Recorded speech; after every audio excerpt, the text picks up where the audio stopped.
Hi guys, welcome back with another videos. Direct ಆಗಿ ವಿಷಯಕ್ಕೆ ಬರ್ತೀನಿ. ನಿನ್ನೆ ಬಿಗ್ ಬಾಸ್ ಎಪಿಸೋಡ್ ಶುರುವಾದಾಗ ಒಬ್ರಿಗೊಬ್ರು ಕಾಲ್ ಎಳ್ಕೊಳ್ತಾ ಹುಡುಗಿರ್ ಜೊತೆ ಫ್ಲರ್ಟ್ ಮಾಡ್ತಾ ಜಾಲಿ ಆಗಿದ್ರು. ಸೊ ಇದೇ ಟೈಮಲ್ಲಿ ಬಿಗ್ ಬಾಸ್ ಇಂದ ಒಂದು ಮಾಹಿತಿ ಬರುತ್ತೆ. ಅದೇ 3 ವಾರಗಳ ನಂತರ ಬಿಗ್ ಬಾಸ್ ಮನೆಯಲ್ಲಿ ಕ್ಯಾಪ್ಟನ್ಸಿಯ ಓಟ ಶುರುವಾಗಿದೆ. ಸೊ ಇದನ್ನ ಕೇಳ್ತಿದ್ದಂಗೆನೆ ಪ್ರತಿಯೊಬ್ಬರಿಗೂ ಖುಷಿ ಆಯ್ತು. ಬಟ್ ಇಲ್ಲಿ ಬಿಗ್ ಬಾಸ್ ಒಂದು ಟ್ವಿಸ್ಟ್ ನ ಇಟ್ಟಿದ್ರು. ಏನಪ್ಪಾ ಅಂದ್ರೆ, ಮನೆ ಒಳಗಡೆ ಈಗ ಆಲ್ರೆಡಿ 17 ಜನ ಇದ್ದಾರೆ. ಬಟ್ ಈ ಟಾಸ್ಕ್ ನ 15 ಜನ ಮಾತ್ರನೇ ಆಡೋಕ್ಕಾಗೋದು. ಅಂಡ್ ಈಗ ಇಬ್ರು ಇದರಿಂದ ಹೊರಗಡೆ ಉಳ್ಕೋಬೇಕು. ಅದು ಯಾರು ಅಂತ ವೈಲ್ಡ್ ಕಾರ್ಡ್ ಎಂಟ್ರಿ ಆಗಿ ಬಂದಿರುವ ರಾಘವೇಂದ್ರ ಅವರು, ರಿಷಾ ಗೌಡ ಅವರು ಹಾಗೂ ಸೂರಜ್ ಅವರು ನಿರ್ಧಾರ ಮಾಡಬೇಕು. ಸೊ ಅವರು ಹೊರಗಡೆ ಹೋಗಿ ಒಂದಿಷ್ಟು ಡಿಸ್ಕಷನ್ ಮಾಡಿ ಯಾರನ್ನ ಮಾಡಬಾರ್ದು, ಯಾರನ್ನ ಹೊರಗಡೆ ಇರಬೇಕು, ಯಾರನ್ನ ಹೊರಗಡೆ ಇಡಬಾರ್ದು ಅಂತ ನಿರ್ಧಾರ ಮಾಡಿ ಒಳಗಡೆ ಬಂದು ಹೇಳಿದ್ಮೇಲೆ ಎಲ್ರು ಶಾಕ್. ಯಾಕೆ ಅಂದ್ರೆ ಅವ್ರು ಹೊರಗಡೆ ಇಟ್ಟಿದ್ದ ಮೊದಲನೇ ಕಂಟೆಸ್ಟೆಂಟ್ಸ್ ಬಂದು ಕಾಕ್ರೋಚ್ ಅವ್ರನ್ನ ಇಟ್ಟಿದ್ರು. ಏನಕ್ಕಪ್ಪ ಅಂದ್ರೆ ಅವ್ರ ಹತ್ರ ಈಗ ಆಲ್ರೆಡಿ ಇಮ್ಯುನಿಟಿ ಇದೆ. ಅವ್ರನ್ನ ಏನಾದ್ರು ಅವರು ಅಕಸ್ಮಾತ್ ಆಗಿ ನಾಮಿನೇಟ್ ಆದ್ರೆ ಸೇವ್ ಮಾಡ್ಕೊಳ್ಳೋ ಇಮ್ಯುನಿಟಿ ಇದೆ. ಅಂಡ್ ಈ ವಾರ ಕೂಡ ಸೇವ್ ಆಗಿದ್ದಾರೆ. ಹಾಗಾಗಿ ಇವ್ರಿಗೆ ಕ್ಯಾಪ್ಟನ್ಸಿ ಓಟದಿಂದ ಹೊರಗಡೆ ಇಡ್ತಿದೀವಿ ಅಂತ. ಬಿಕಾಸ್ ಕ್ಯಾಪ್ಟನ್ಸಿ ಓಟದಲ್ಲಿ ಗೆದ್ದು ಕ್ಯಾಪ್ಟನ್ ಅಂದ್ರೆ ಅವ್ರಿಗೆ ಮತ್ತೆ ಇಮ್ಯುನಿಟಿ ಸಿಗುತ್ತೆ. ಅದರಿಂದ ಮತ್ತೆ ಅವ್ರಿಗೆ ಒಂದು ವಾರ ಎಕ್ಸ್ಟ್ರಾ ಒಂದು ಚಾನ್ಸ್ ಸಿಗುತ್ತೆ ಮನೆಯೊಳಗಡೆ ಉಳ್ಕೊಳ್ಳೋದಿಕ್ಕಂದು ಕಾಕ್ರೋಚ್ ಸುದ್ದಿ ಅವ್ರನ್ನ ಹೊರಗಡೆ ಇಟ್ರು, ಒಂದು ಪರ್ಟಿಕ್ಯುಲರ್ ರೀಸನ್ ಕೊಟ್ಟು.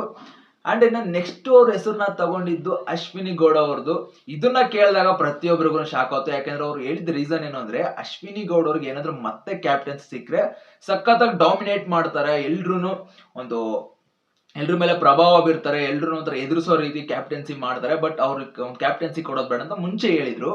ಅದಾದ ನಂತರ ಅಶ್ವಿನಿ ಗೌಡ ಅವರು ಏನಾಯ್ತೋ ಏನೋ ಗೊತ್ತಿಲ್ಲ, ಸಡನ್ಲಿ ಎದ್ದು ಬಾತ್ರೂಮ್ ಹೋಗಿ ಅಳೋದಿಕ್ಕೆ ಶುರು ಮಾಡಿದ್ರು. ಅದು ಯಾರಿಗೇ ಆಗ್ಲಿ ಒಂದು ಅಳು ಬಂದೇ ಬರುತ್ತೆ. ಬಿಗ್ ಬಾಸ್ ಮನೇಲಿ ಕ್ಯಾಪ್ಟನ್ ಆಗೋದು ಅಂದ್ರೆ ಅಷ್ಟು ಸುಲಭ ಅಲ್ಲ. ಯಾಕಂದ್ರೆ ಅದರಿಂದ ಇಮ್ಯುನಿಟಿ ಸಿಗುತ್ತೆ ಅಂಡ್ ಅದರಿಂದ ಇನ್ನು ಸಾಕಷ್ಟು ಬೆನಿಫಿಟ್ಸ್ ಇದಾವೆ. ಅಂಡ್ ಈ ಒಂದು ಸೀಸನ್ ಅಲ್ಲಿ ಇನ್ನು ಎಕ್ಸ್ಟ್ರಾ ಬೆನಿಫಿಟ್ಸ್ ಕೊಟ್ಟಿದ್ದಾರೆ. ಈ ವಾರದಲ್ಲಿ ಏನಾದ್ರು ಕ್ಯಾಪ್ಟನ್ ಆದ್ರೆ ಮುಂದಿನ ವಾರನು ತಮ್ಮನ್ನ ತಾವು ಸೇವ್ ಮಾಡ್ಕೊಳ್ಳೋ ಇಮ್ಯುನಿಟಿ ಸಿಗುತ್ತೆ. ಆ ಕಾರಣಕ್ಕೆ ಕ್ಯಾಪ್ಟನ್ಸಿ ಒಂದು ಸ್ಪೆಷಲ್ ಅನ್ಸುತ್ತೆ ಈ ಒಂದು ಸೀಸನ್ ಅಲ್ಲಿ. ಅಂಡ್ ಇದೆಲ್ಲ ಆದಾದ್ಮೇಲೆ ಬಿಗ್ ಬಾಸ್ ಮತ್ತೊಂದು ಟ್ವಿಸ್ಟ್ ನ ತಗೊಂಡ್ಬಂದ್ರು. ಅದೇನಪ್ಪಾ ಅಂದ್ರೆ, ಈಗ ಕೊಡೋ ಟಾಸ್ಕ್ ಗಳನ್ನ ಯಾರು ಸೋಲೋ ಆಡಂಗಿಲ್ಲ, 3 ಗುಂಪುಗಳಾಗಿ ಆಡ್ಬೇಕು. ಅಂಡ್ ಈ ಗುಂಪಿಗೆ ಒಬ್ಬೊಬ್ಬರು ಲೀಡರ್ ಇರ್ಬೇಕು ಅಂತ. ಸೊ ಈಗ ಆಲ್ರೆಡಿ ಬಿಗ್ ಬಾಸ್ ಯಾರು ಆ ಲೀಡರ್ ಅಂತಾನು ಫಿಕ್ಸ್ ಮಾಡಿ ಕಳ್ಸಿದ್ದಾರೆ. ಈಗಷ್ಟಿನ ವೈಲ್ಡ್ ಕಾರ್ಡ್ ಎಂಟ್ರಿ ಆಗಿ ಬಂದಿರುವ ರಘು ಅವರು, ರಿಷಾ ಗೌಡ ಅವರು, ಸೂರಜ್ ಅವರು ಒಂದೊಂದು ಗುಂಪಿನ ಲೀಡರು. ರಘು ಅವ್ರ ಗುಂಪು ಬಂದ್ಬಿಟ್ಟು ಗರುಡ ಅಂತ, ರಿಷಾ ಅವ್ರ ಗುಂಪು ಬಂದ್ಬಿಟ್ಟು ತಿಮಿಂಗಿಲ್ಲ ಅಂತ, ಇನ್ನ ಸೂರಜ್ ಅವ್ರ ಗುಂಪು ಬಂದ್ಬಿಟ್ಟು ಹುಲಿ ಅಂತ. ಸೊ 3 ಟೀಮ್ಗಳಲ್ಲೂ ಹಂಗೇನೆ ಸ್ಟ್ರಾಂಗೆಸ್ಟ್ ಕಂಟೆಸ್ಟೆಂಟ್ಸ್ ಗಳು ಇದ್ದಾರೆ. ಸೊ ಒಂದು ಚೆನ್ನಾಗಿ ಹೋಗ್ತಾ ಇತ್ತು, ಟಾಸ್ಕ್ ಎಲ್ಲ ಸಖತ್ತಾಗಿ ಆಡ್ತಾ ಇದ್ರು. ತಾವು ಕ್ಯಾಪ್ಟನ್ಸಿಗೆ ಹೋಗ್ಬೇಕು, ನಮ್ಮ ಟೀಮ್ ಕ್ಯಾಪ್ಟನ್ಸಿಗೆ ಹೋಗ್ಬೇಕು ಅಂತ ಮಸ್ತಾಗಿ ಆಡ್ತಿದ್ರು. ಅಂಡ್ ಈ ಒಂದು ಆಡೋ ಬರದಲ್ಲಿ ರಘು ಅವರು ತುಂಬಾ ರ್ಯಾಶ್ ಆಗೋದಕ್ಕೆ ಶುರು ಹೋದ್ರು. ಆ ಟೈಮಲ್ಲಿ ರಿಷಾಗೌಡ ಅವರು ಒಂದು ಟ್ರಿಗರ್ ಆಗಿ ಫೈರ್ ತರ ಅವ್ರ ವಿರುದ್ಧ ಬಾಯ್ ಮಾಡಿದ್ಮೇಲೆ ಸ್ವಲ್ಪ ಯಾಕೋ ಡೌನ್ ಆದ್ರು ಅಂತ ಅನ್ನಿಸ್ತು ರಾಘವೇಂದ್ರ ಅವರು. ಇನ್ನ ಸೂರಜ್ ಅವರು ಒಂದು ಕಾಮ್ ಆಗಿ ಒಬ್ಬ ನಾಯಕ ಹೆಂಗೆ ಹಾಡ್ಬೇಕು, ಒಂದು ಗೇಮ್ ನ ಹೆಂಗೆ ತನ್ನ ಟೀಮ್ ಅಲ್ಲಿ ಲೀಡ್ ಮಾಡ್ಬೇಕು ಅಂತ ಅವ್ರು ಮಾಡ್ತಾ ಇದ್ರು.